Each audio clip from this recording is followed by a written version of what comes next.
Hello, ladies and gentlemen, and welcome to another edition of Ultra Confusion Thursday Night Hangout. And do you know why this is a glorious Thursday in the history of humankind? Because we were off last Thursday. That and we are 2 days past our famous co-host being a full year older.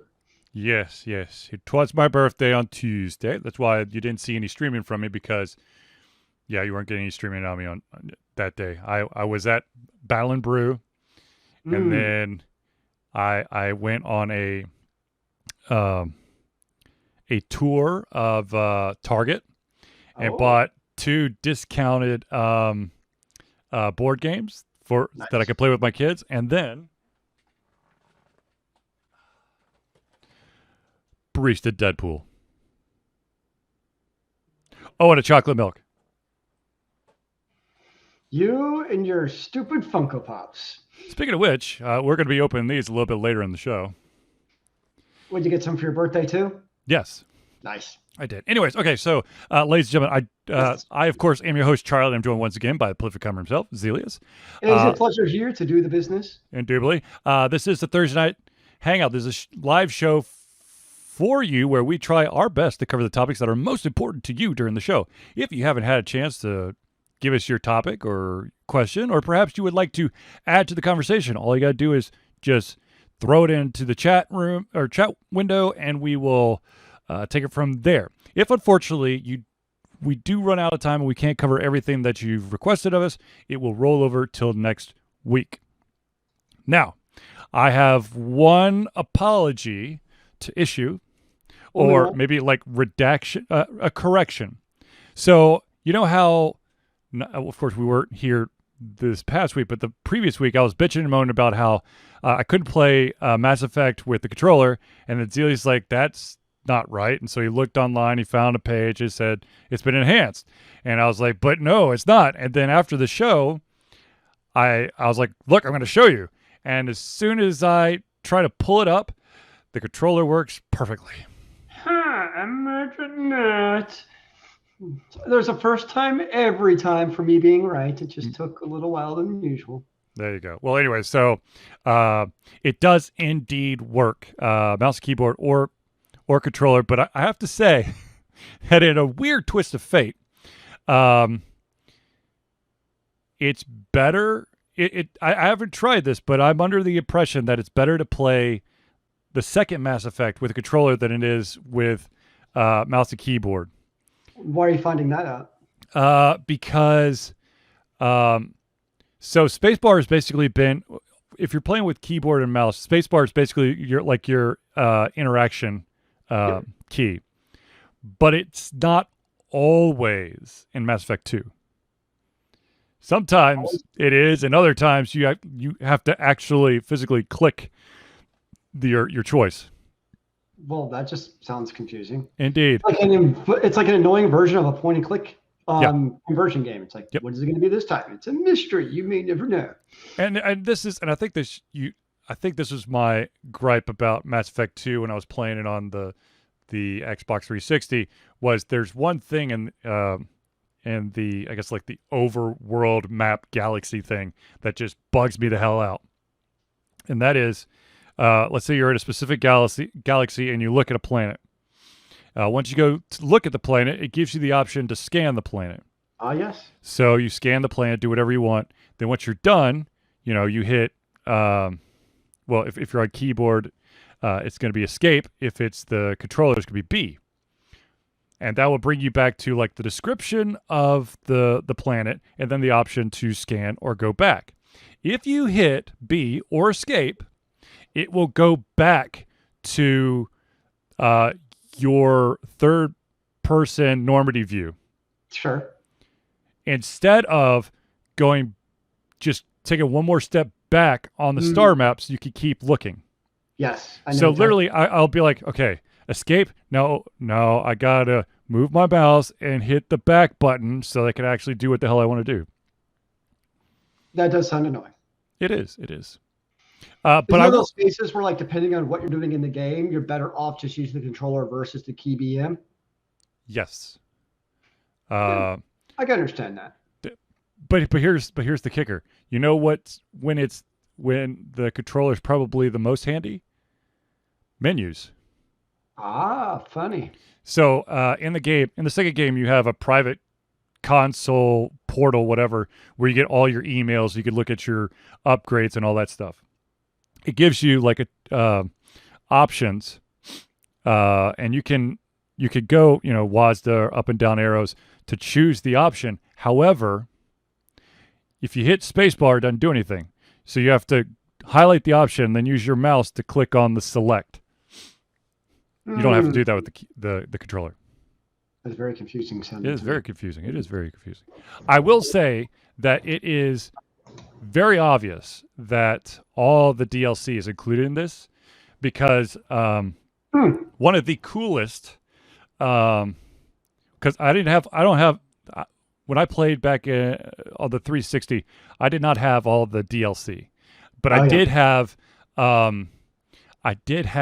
one of those like special gifts if you have another one of the BioWare games. Yep.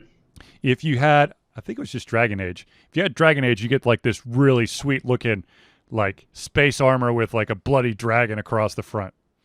And so when I went to try on my gear for Mass Effect 2, sure as hell there it was. So I'm running around in that. Though it is very awkward because there's been some some very friendly scenes where you're kissing a girl and it's the helmet and you're like, that cannot be comfortable. You don't play without the helmet, man? Everyone plays without the helmet. You can't. It doesn't give you that option. If it was regular armor, you could toggle the helmet on or off. But it's considered an entire suit. That's interesting. Yes.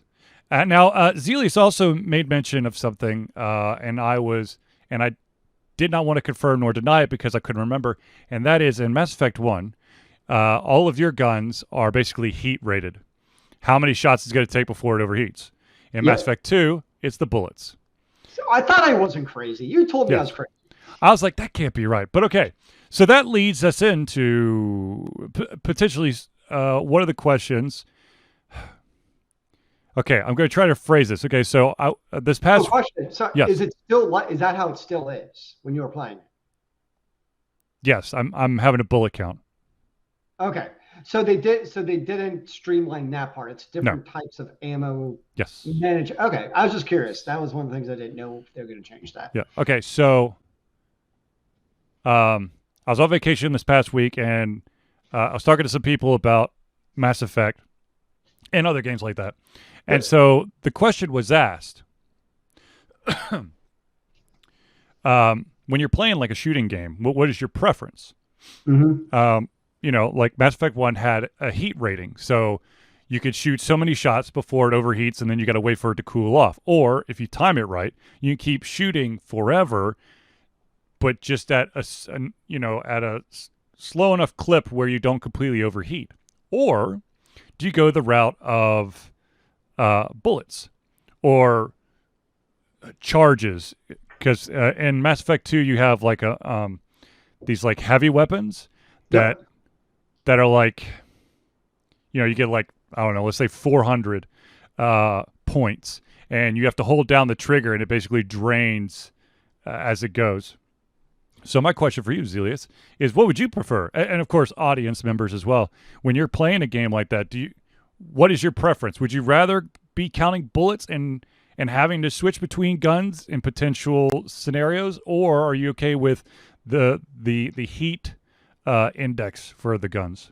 I actually much prefer heat index because I hate bullet chasing. It actually drives me a little bit crazy in Borderlands 3. Mm-hmm. I feel like there's very much, and maybe it's because I'm still early on in the game, but I feel like I'm always running out of bullets on my guns. So it's just frustrating. Yes.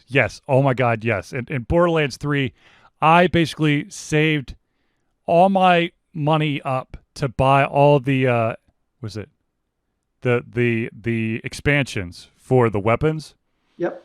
So that I could have what I considered a good amount of bullets, so I wouldn't run out. So it's not just me. No, God, no. And no, the same thing. So like in Outriders, kind of like Borderlands 3, it's a looter shooter game. Some weapons, to me, this is like a balance issue. Where some weapons, like the submachine gun, Hmm. you have a fair amount of ammo. Hmm. Usually, you're not going to run out of a fight. Right. But if you pull out like the shotgun, because like of the way they do the ammo, you're going to run out of ammo. There's just no two ways about it. It's not even like the shotguns are like OP or anything. It's just the way they do the ammo. And to me, I find that frustrating. Like I'm okay if I have to reload, Yeah. and then like so I have like 8 shots for a clip, reload, but you have infinite clips. That I have no problem with. But I just don't like ammo chasing. It's annoying to me. Okay. Um, The two yeah. guns that bug me the most when it comes down to ammo chasing is a sniper rifle and a Mm, shotgun, yep. because you're most like 9 out of 10 times each one of them is going to have like it's going to be one shot and you have to reload. For a shotgun it could be 2 shots together, but it's going to be a reload. Yeah. And then but you have like 8 bullets, so that's 4 pulls of the trigger and then you're done.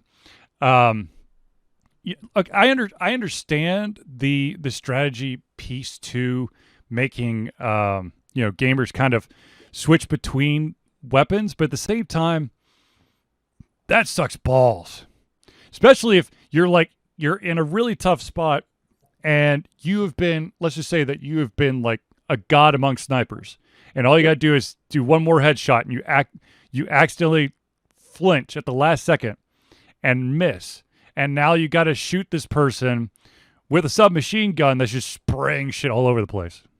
Well, to me though, like it makes sense in games where you have like say different element types. Mm-hmm. So maybe you have different weapons that are better against fire or better against ice. Yeah. That makes sense to me. Or like Borderlands did it with the elements, right? So like acid was better against what was it, shields, electrical versus whatever it was. I always get my elements Yeah, mixed it's up.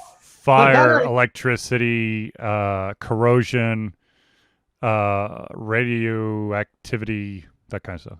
and like that I'm cool with, Yeah, right? Because yeah. it's like now you have to strategize depending on the weapons you use, and that to me makes sense. But just like bullet starvation is not a fun game element to me.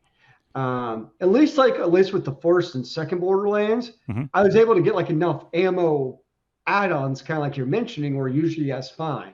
Yeah. But still, yeah, it's just not very. And then you spend time just running around picking up ammo, yeehaw, Right. um, or breaking crates, just hoping I find ammo. So that, yeah, I'm not a huge fan of like the over reliance on ammo as I, far as a scarcity element in the game. I will say this. I have never prayed so hard in my life that like random beasts that don't have guns would actually spit up ammo like they do in Borderlands while playing Mass Effect 2. Mm. Because I was like, dude, I just ran out of all my ammo and I got nothing because I just shot a bunch of these wild beast monster things. They're not dropping ammo because they don't shoot. Yeah, the exception I will make is say like Destiny 2, for instance, has like special ammo, which is like your third weapon, which is like uber powerful. That I'm totally cool on. That Mhm. I get on. You have like a limited, like maybe a max capacity of like 8 shots for your uber gun, so you just Right. can't like spam it. That I totally makes sense because that's a balance issue. Well, I mean But like, that's what some of the games do with like if you get like a grenade launcher yeah, accessory, the yeah, grenades have a finite number. and that I'm cool with. But Yeah. like when it's just like your regular machine gun or sniper rifle, whatever it is, that I'm like just or make yeah, that I'm not a big fan of with the scarcity of ammo. Um, like I like how like I've been playing because the new version is out Mhm. is Fantasy Star Online now New Genesis. Mhm. And the way that I like how they do it is basically you have I forget what they actually call it. It's like your photon art ability. It Mhm. goes up to 100. And as you use your abilities, it goes down by whatever it costs. Like it's your mana cost basically. Right. So it's almost like the equivalent of using, it's almost like the heat check, right? Like you have to keep track of how much ammo do you have left Right. and it recharges when you don't use it. That I'm totally cool with. And that is a logical thing to me. And I'm not, and there's a way to like compensate to recharge it quicker and whatever. That's part of the strategy. Mm-hmm. But I'm not wasting time being like, oh my gosh, do I have ammo for that? It's like, have I not spammed it too often to be able to use that skill again? Right. And I much prefer that style of strategy for using my abilities or whatever they are, or shooting whatever it is. Right. No, I'm in. I agree totally. But here's another element that I'm sure Zealeus has pushed from his mind. But there's another thing about Mass Effect 2 when it comes to guns that would. Did you actually play all the way through the second one? Yeah, I beat all three all the way through. Okay. Yeah. So this is probably not on par with Zealeus's love for the Mako, but pretty close. And that is the fact that when you're running through a level and you see a new gun, Yeah. and it's a gun that you actually pick up, and it's not a gun that you scan to get upgrade to potentially upgrade your weapons after the mission, but it's a new weapon you could grab. It automatically equips that new weapon to you. I don't remember that, honestly. So I'm okay, but here's the real kicker. Not only does it automatically, so like let's say you're running around with I don't know, I'm just trying to think of a 22 rifle. Yep. Because I don't really know guns, but let's just say you're running around with, I don't know, a pea shooter. How about that? Sure. You got a pea shooter, and then through the level, you gain this weapon that basically just sprays bullets. You no longer have access to that pea shooter, just magically disappeared, and now you have the gun that sprays bullets. But here's the fun thing that I found. The ammo count is different per gun. Mm. So it's not like I have a maximum capacity of holding 50 sniper bullets. It is this sniper gun has a maximum capacity of 12 bullets. This one has 48. This one has 20. And it's not in an order. Like the first gun had 9. The second gun had like 48. And now I'm using one that's 18 bullets. So, you know, it pisses me off that not only, like, I don't understand. Like, did my pockets get smaller? You're not holding. If I have to reload the gun, then it's not a matter of the ammo contained within the gun because I'm having to reload. Yep, that's a little bit crazy. I agree. Oh, and okay, this is just for us OCD maniacs out there, but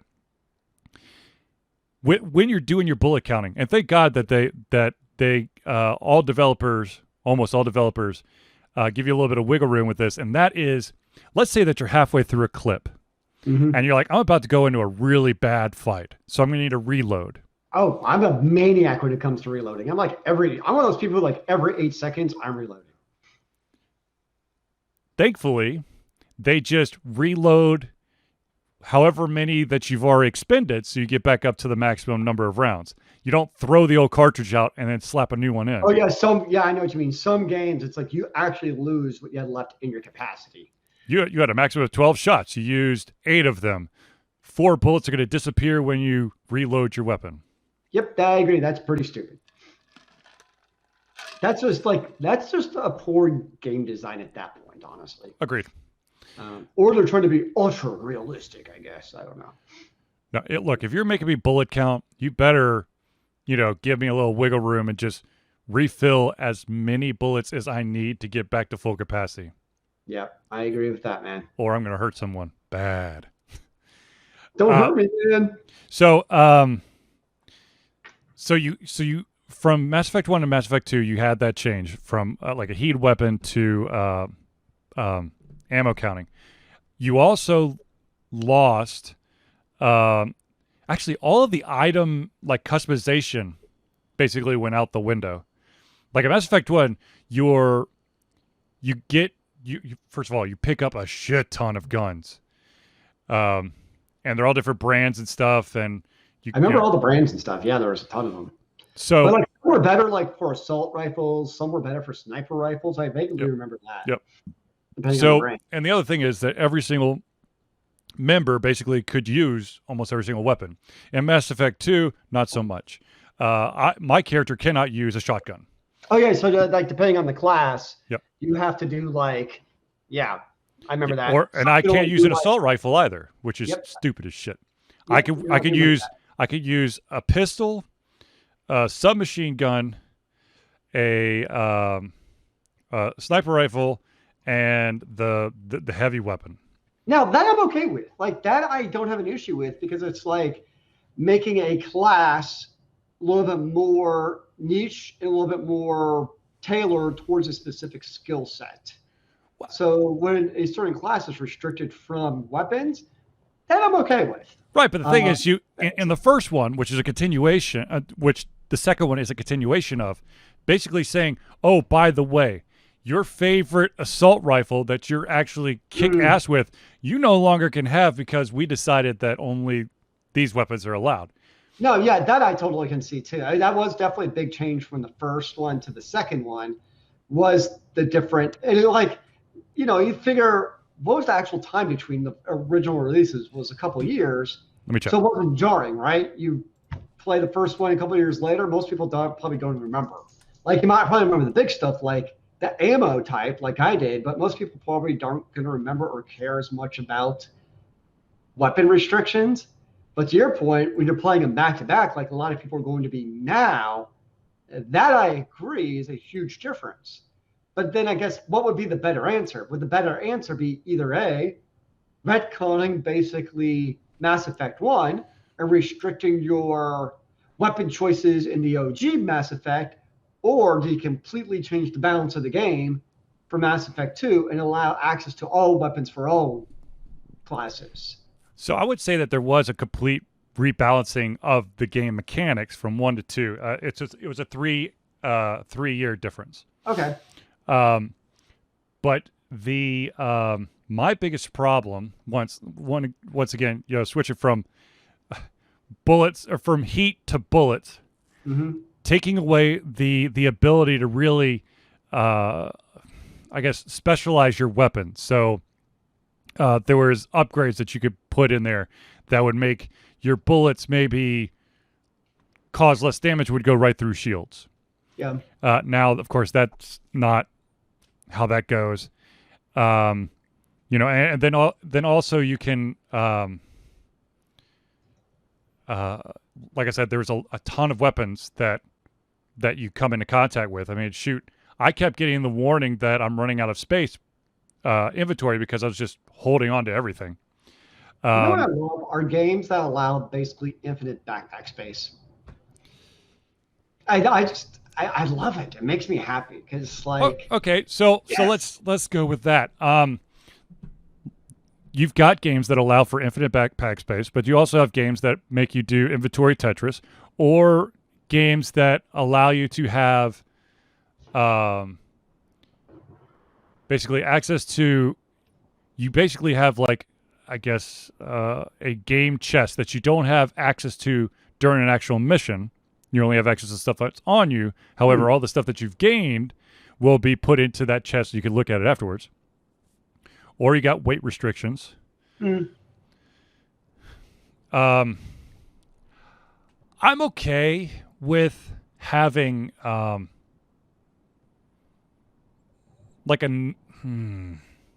See, there's pros and cons to everything. First of all, if you're good, and I know we've said this before, but if you're going to make me do inventory Tetris, let me rotate the fucking pieces. Please, God. I have a spot open that is 3 wide and 2 deep, but I have a shield that is 2 wide and 3 deep. And I can't rotate that? Are you serious?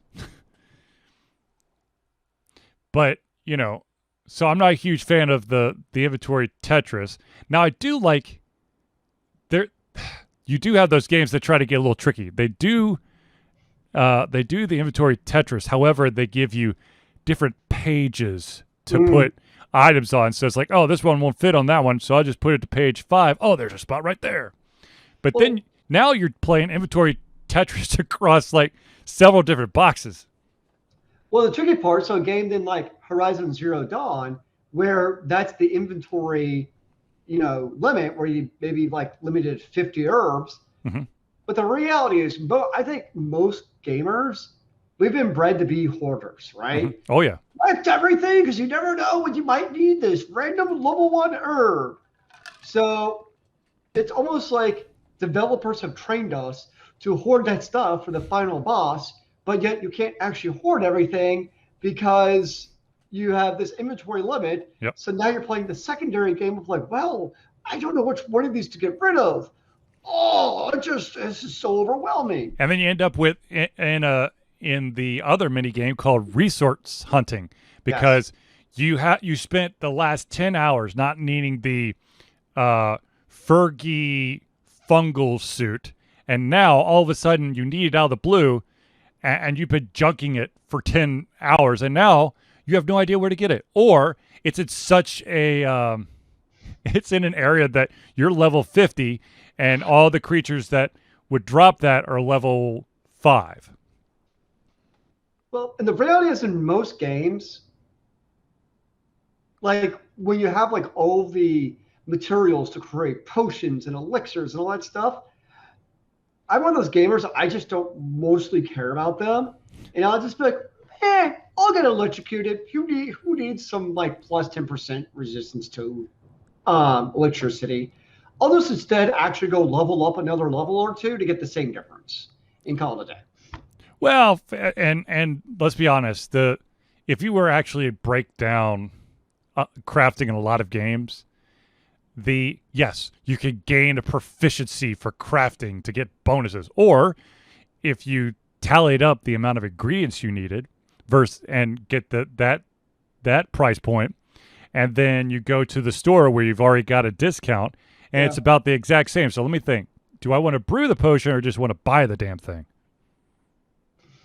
In some games, like the crafting actually works. Outside like Kingdoms of Amalur, for instance, the crafting actually is very powerful and useful. Mm-hmm. But more importantly, it's straightforward.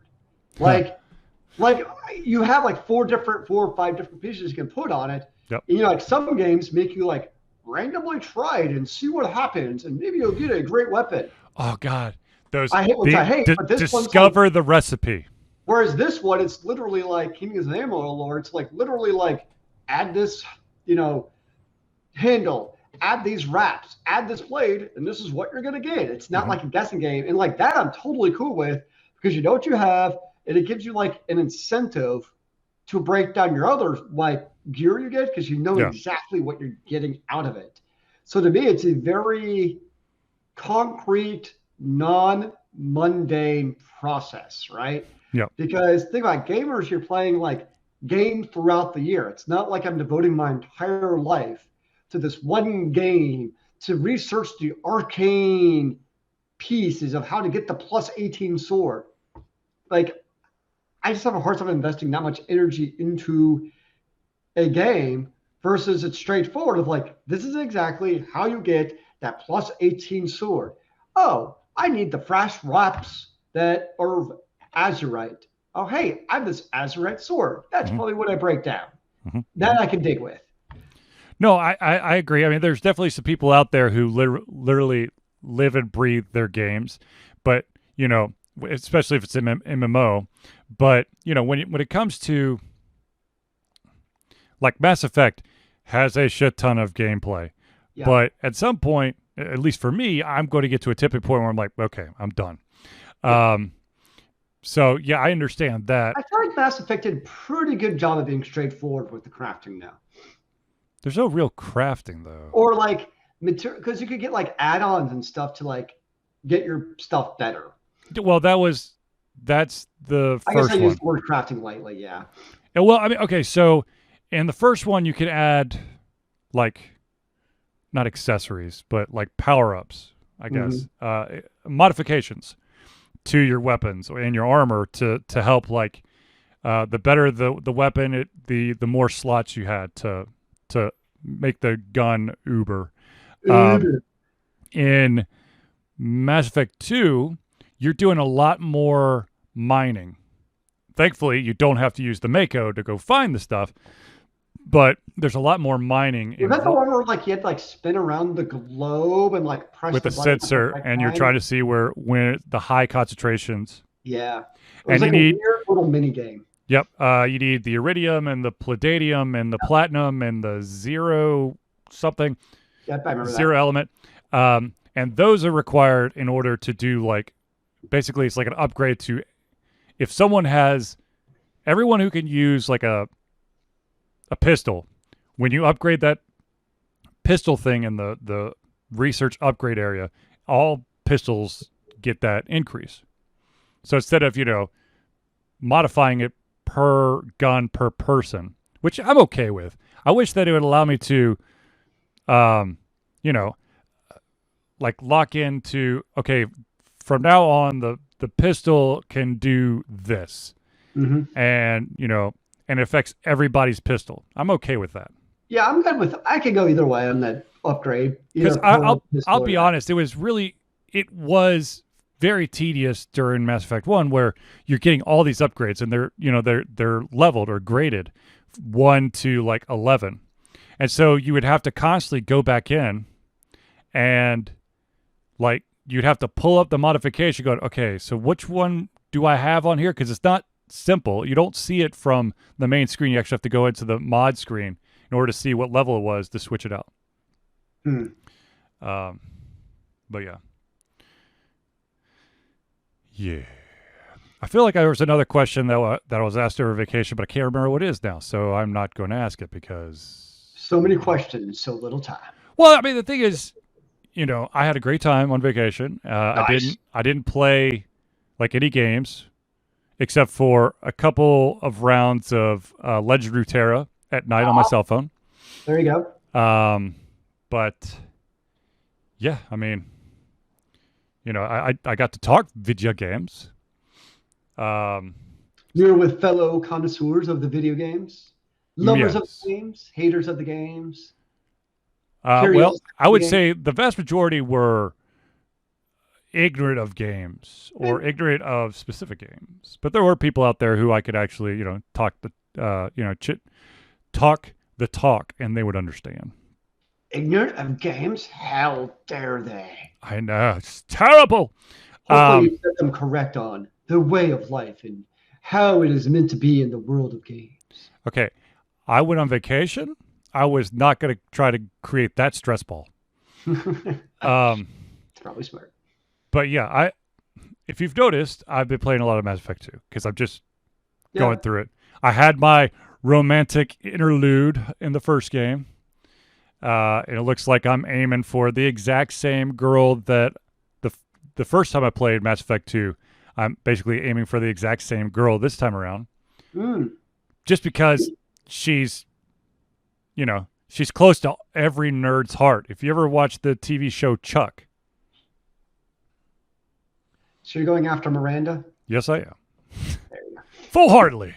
go. Nice. Wrong Yes. hair, but whatever. Hey, look, man, it's just another disguise. Ooh, touche. But but yeah. Now there's I was kind of hoping I screwed up something. I thought that Mario Golf was coming at the beginning of this week. It's the end of this month. So I got really psyched because I got back in town. I'm like, oh man, I'm gonna play some Mario Golf. And I was like, oh, I'll buy it for my birthday. And then it's like, I doesn't come out to the 24th. I'm like, son of a bitch.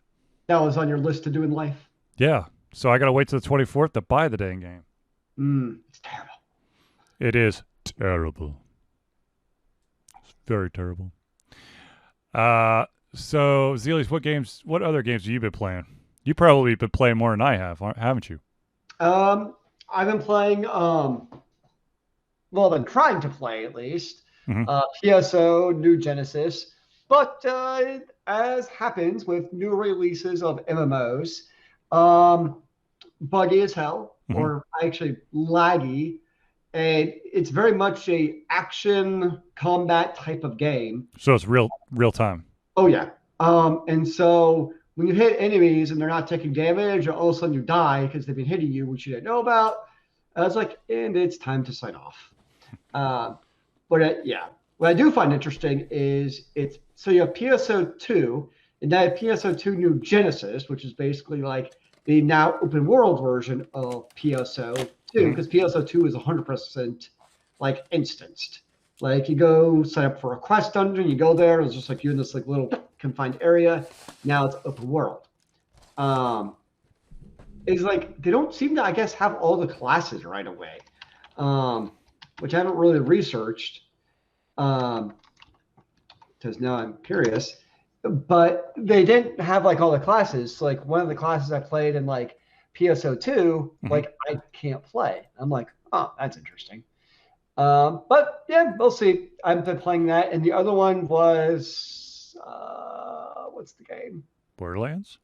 No, oh gosh, I'm having a brain fart. Terrible. Ninja something. I texted you about it. Oh, is it Ninja Clash or something like that? Yeah, it's basically a 2D platformer, but the idea is Mark of the that Ninja. yeah, Mark of the Ninja, but it's a stealth game. And so you have like all these enemies around you, and basically you try to stealthily sneak up behind them and stab them in the back. Oh, yeah. Stealth games and me do not mix. It's a good. I It's they I have call it a stealth I have the game. largest body count with like Hitman and Metal Gear Solid. Oh, I kill everyone. Don't worry. And like it's funny though, because you get to the end of the level Mm-hmm. and it'll tell you like um what your body count is. And the way you get actually a lot of points is by not killing anyone. I don't do that. My goal is to kill everyone. I want everyone to die in the game. So that's actually a strategy to do is to kill everyone, which is very effective.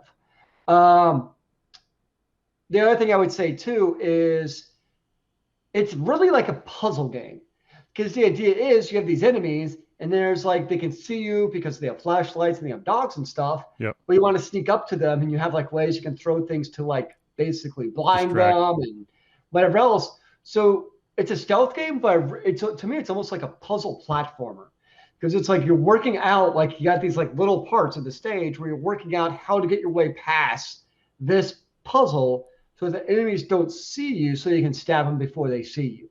So it's really almost like a puzzle platform in the guise of a stealth game. God, this. Okay, so I'm looking at the pictures of this game, and I'm pretty sure that I've at least seen it. But there was a game that was kind of like this. It was not a ninja game. It had to do something with like underwater. Basket weaving? No, it was more. I mean, it wasn't like an assassin. I mean, you were trying to basically fight for your life. It was 2D scroller, but it was a lot. I don't care. I want to say it's on the 360, but I could be totally wrong. So I'm not gonna. Yeah, I'm pretty sure it was on 360. I'll have to boot the damn thing up and see what's on my XBLA, man. Whew, bring back some memories. Yeah, man. But no, I just personally, I mean, it looks like an incredible game. I love the art style. I just know for a fact that I suck. I suck at anything stealthy. You know, even when I try to be stealthy, I'm gonna screw something up. Well, then you can, which I like. You got like the different skill trees, and there are skills for doing like face-to-face combat, but I ignore those I because believe those are called melee. I know. Imagine that ignoring melee in a game. What's wrong? Oh shoot. Shit, I had something in Zealeus. You keep trying to derail me. What I do? Damn it. Oh, there was a game called. Now you made me forget the damn game again. What was it called? Because if there's two of them. Not devoted. It's on the 360. Dang I'm it! very confused. Hold on. I'm gonna have to. I'm gonna have to Google this. I'm gonna bring my mic a little bit further over so I don't have to reach so much over the keyboard. The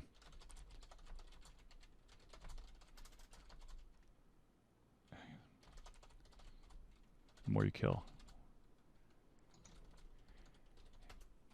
I've blocked this game out of my mind simply because this was the one where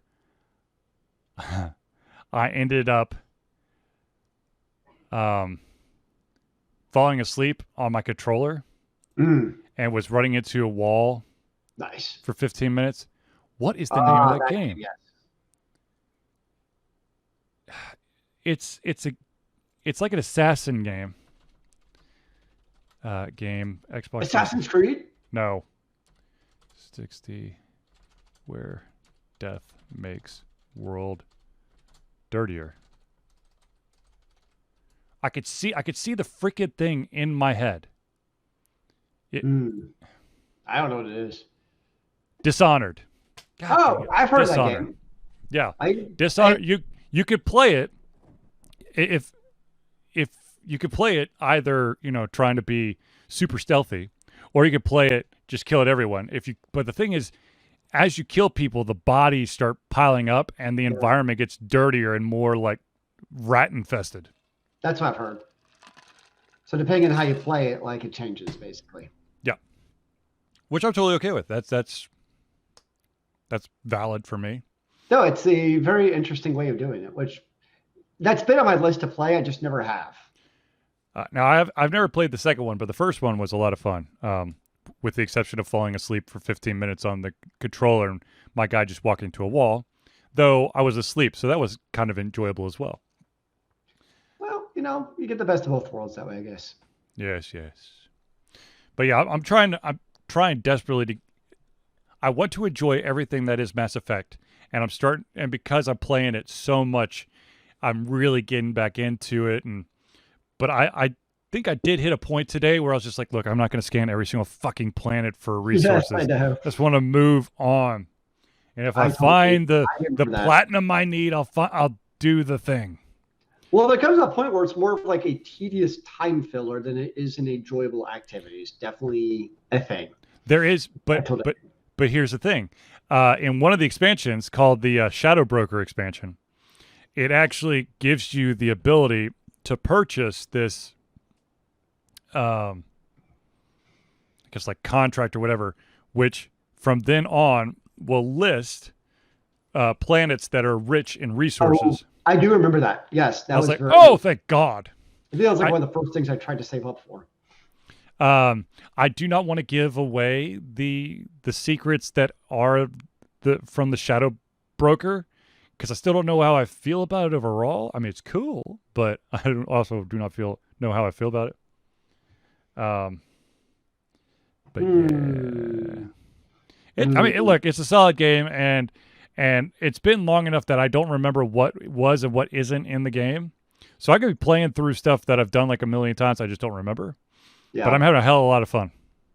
Nice. But they did add some sort of vehicle in for one of the DLC. But don't worry, it's not the Mako. Oh. It is. Maybe I want it to be. It's kind of like a hover ship that will hover for so long on like thrusters and then will come back down. And thankfully it's indestructible, because I've run that sucker into a couple things, and there's only specific missions that the thing's allowed, so it's not like every single planet you can use it.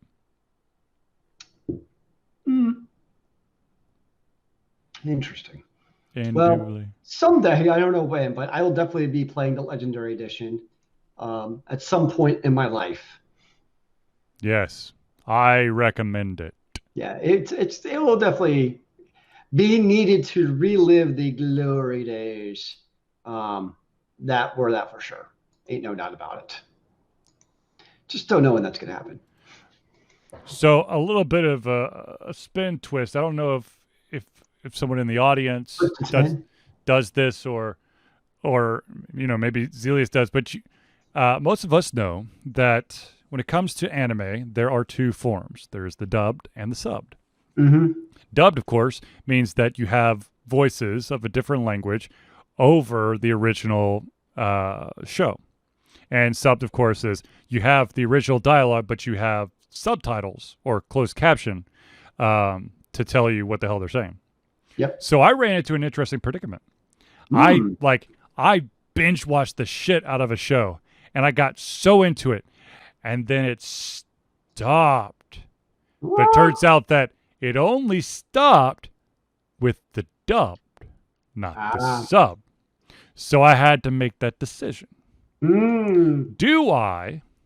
Because here's a couple things that maybe people don't understand, is that the subbed voice and the dubbed voice could sound completely different. You one character in one language could have a really deep voice, but in another language it could be like this. I know it did that to me. I have an anime that did that. What is yours? Well, so the one I'm watching right now is called Black Clover, which is amazing. Mm. And I have sunk way too many hours in it. But to be honest with you, it's actually one of the better ones where I could still like the mannerisms in the voice, even though it's two different voices. I guess like the mannerism of the character transferred over, so I'm not like that's not that person. Mm. Because Fairy Tale did that. Yeah. I think So it was did like yeah. Bleach. I think well, Fairy Tale was like the first 53 episodes. I want to say were on Netflix, Mm-hmm. and those were American. And then all of a sudden, I'm like, okay, no longer Netflix. Let me check it out and see. At that point, that's where it became all subtitles. And to your point, and that's probably why I also didn't continue watching it, Mm-hmm. is that it was all completely different voices. And obviously, I couldn't understand them because it's in Japanese. Japanese. And I never was saying, but still, like you come to associate characters with a certain audible connection with who they are. Mm-hmm. And all of a sudden, it's completely different. And yeah, it threw me off. Now I could probably watch it again now, and that'd be fine because it's been so long since I've seen, that first Right. season. Right. Where it would affect me now. But I don't think, I don't know, maybe someday. Okay. Here's a curveball for you because I actually I'll have to look at the exact name of the anime, but Oh. I do own an anime that Mhm. was dubbed all the way through. However, the art style changed in the last Oh, third, where no one looked like they had in the first 2/3. that's crazy, man. Yeah. So what's more jarring, the voice changes or the character entire appearance changes? For me, I think it would honestly be the voice. Hmm. Because it's a like very strong sense, that sense of hearing versus visual. I think I get over that pretty quickly. Hmm. I think if it was dubbed, if it was in English and you were to change out the art style, I don't think I would have noticed. But if it was subbed, it's the same voice, but they're now look completely different. I think that would really mess with my mind. Oh, speaking of anime, guess what I finally watched? What? The first 2 seasons of Castlevania. Okay, so the first season and a half, or the season and a quarter, because that first season was a fucking cock tease. I totally disagree. I think that first season was actually a perfectly little enveloped season as like almost like a test run to see. It was like a prototype. It's like this could be interesting. Okay, but let's see the real thing. No, we gotta wait for was that. nearly as bad as she made it out to be. It had was content, terrible. It had character development. It had action. It had closure to what was going on, and it led you on perfectly to what was going to happen. I was totally cool with it. Okay, so you've watched the first 2 seasons, and there's Yes. what, 4 or 5? There's 4. Watch them all, man. Watch them all. Oh no, I'm watching them all. Don't worry, I'm not done watching them. I finished the last episode of season 2 last night, so I will definitely be watching that whole season. There's no doubt about that. So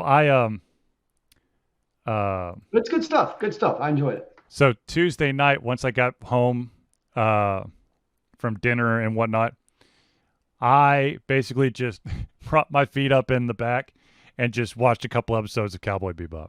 Nice. I was like, it's Bebop time, babies. Bebop time. And you can't go wrong with some Cowboy Bebop. But Can you ever go wrong with Cowboy Bebop? I don't know. I actually don't watch. there's Cowboy. one episode that's a little iffy because it's definitely not for public consumption because there's a hermaphrodite. But outside of What did a hermaphrodite ever do to you, sir? nothing, but we prudish English American people, Americans who think that, a nip slip will cause total corruption in the world. God forbid you accidentally see part of a penis. Perhaps it will, and you just don't know it. No, I'm pretty sure that we're okay. We're still okay. Oh. Mhm. How okay are we? Okay. I get very confused on just how okay are we. Pretty okay. Now, I did make mention earlier in the show that I did have a box of Funko Pops, and I want to actually open them for everyone so that they can see. So hold on, I'm going to grab the box. Okay.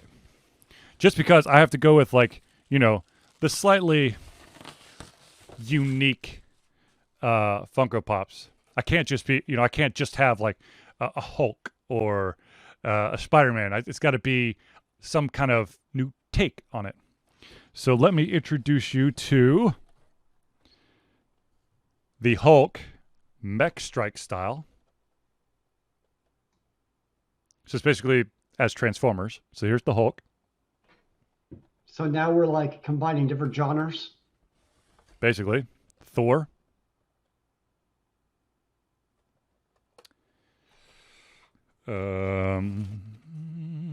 Doctor Strange. And finally, at least in this box, because I know there's a couple more coming, but in this box, there is Captain Marvel, which I think by far looks the best. But let's see, what's the other one? Did I already do Doctor Strange does not look like Doctor Strange. He looks weird. Like this one I could see as, a creative take on Captain Marvel, but this one, it's like Optimus Prime.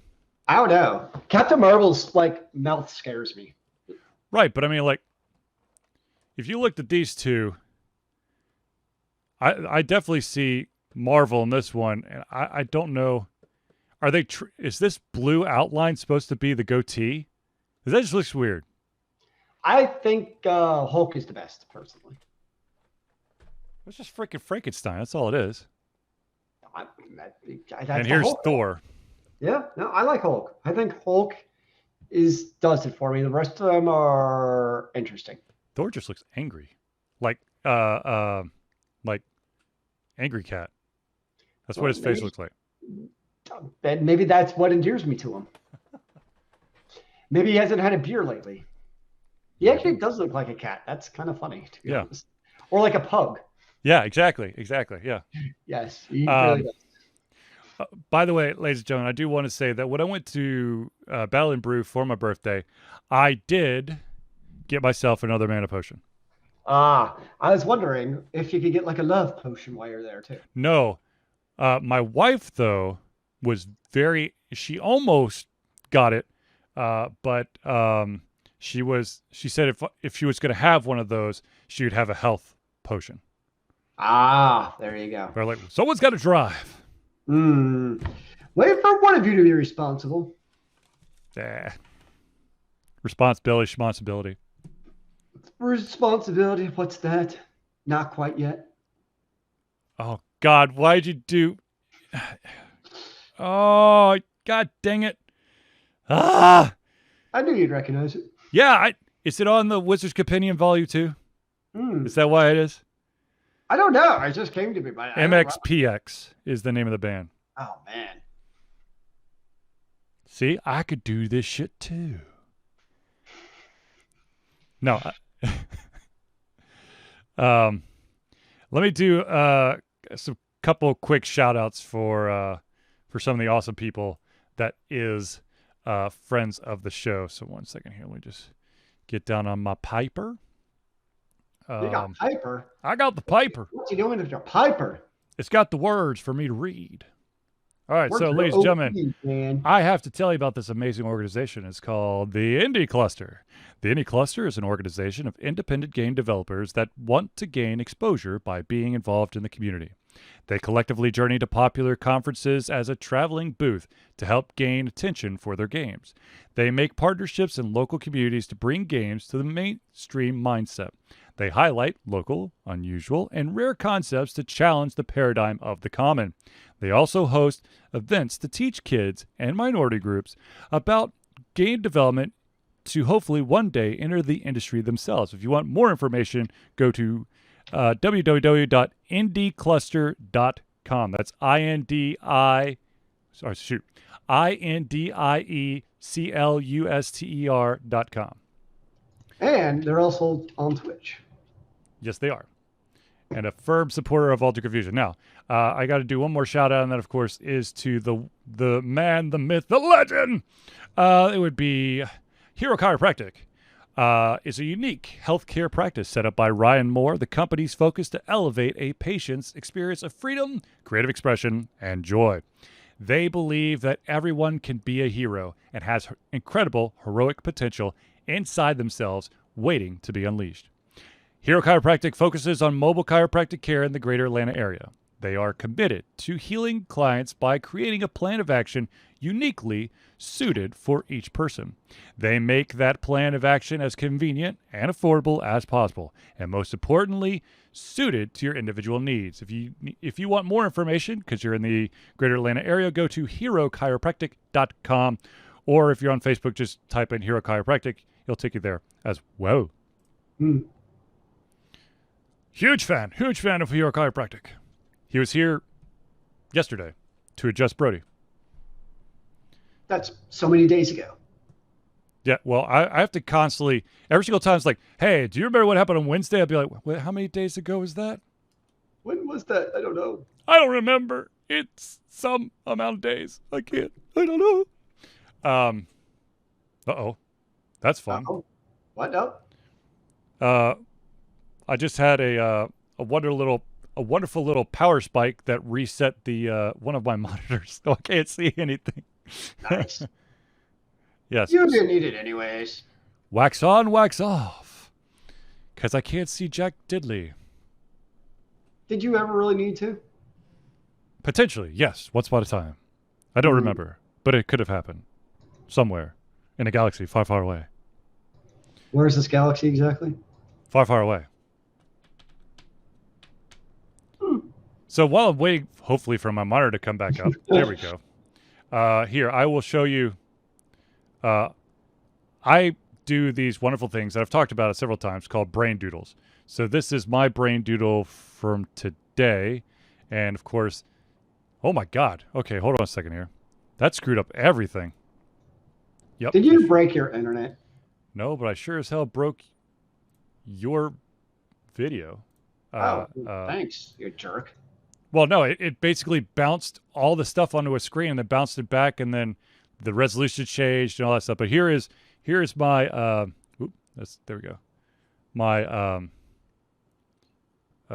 brain doodle from today. I usually do at least one brain doodle every Thursday. So, finally the damn camera actually focused on it.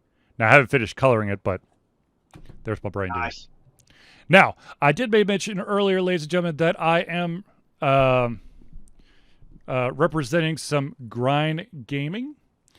This is the wonderful Fight for Your Right t-shirt.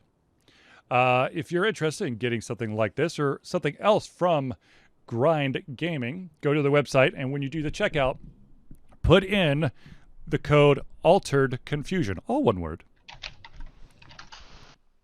And you too can have an awesome t-shirt or a hat or hoodie. I can't remember what else they have, but Underwear. Do they really have underwear? I don't know. Think they do. Would not surprise me. But yeah. $50 for a t-shirt? Good Lord.